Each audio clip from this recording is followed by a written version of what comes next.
Our first issue of concern for the 2020 policy development session is the use of plastic bags at on-farm markets, pick-your-own farms, and farmers markets. Parker, why don't you give us some background on this? So during last year's session, we saw a bill to try to ban the use of plastic bags, single-use bags, as a trend here in Maryland of trying to ban products like that. We've seen a styrofoam ban in recent years. And so HB 209 last year, the Plastic Bag Reduction Act, tried to do just that, eliminate the use of plastic bags.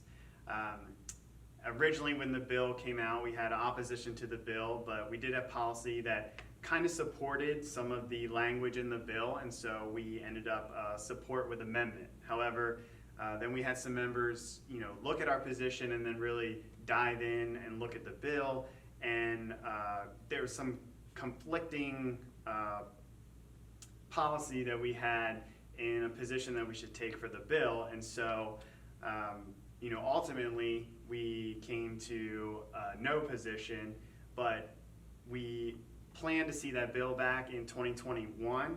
And so that's one of the issues we're trying to really bring clarity to what our current policy is for our alternative uses for farm products. Right now we recommend that Maryland replace consumer plastic bags with biodegradable bags, but Colby, I think last year we saw some concern with the use of the biodegradable plastic bags. So why don't you tell us a little bit about that? Yeah, the bill in its original form was just an out ban. No other use of any plastics, whether it be biodegradable or anything.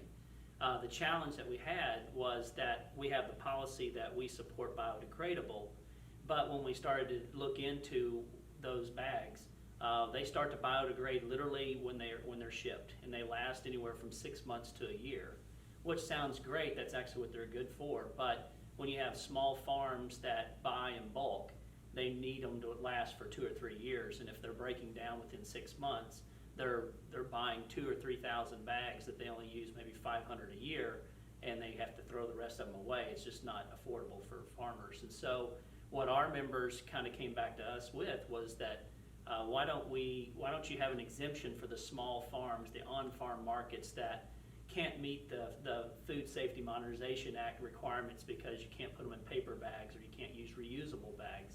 And so that was kind of ultimately what we asked for, was that amendment, but that doesn't necessarily follow suit with what our policy is. So I think that's where we're at right now, is those questions of, is our policy comprehensive enough to address those issues with, should we have some exemptions in there, and then when this bill does come back, should we have some additional stuff because of COVID-19 and the use of plastics this last time? So that's kind of what I'm thinking.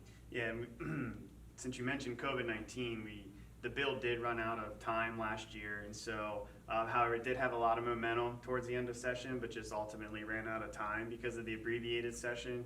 Our Specialty Crop and Direct Marketing Committee met last week, and they actually raised some questions about how this policy doesn't speak to all that we might support or oppose, whether that's opposing a all-out ban, opposing a tax, or any other method to try to limit the use. And so I think some of that is really where that would have more robust policy for us to be able to use next year during session, when this bill most likely will be heard and seen again.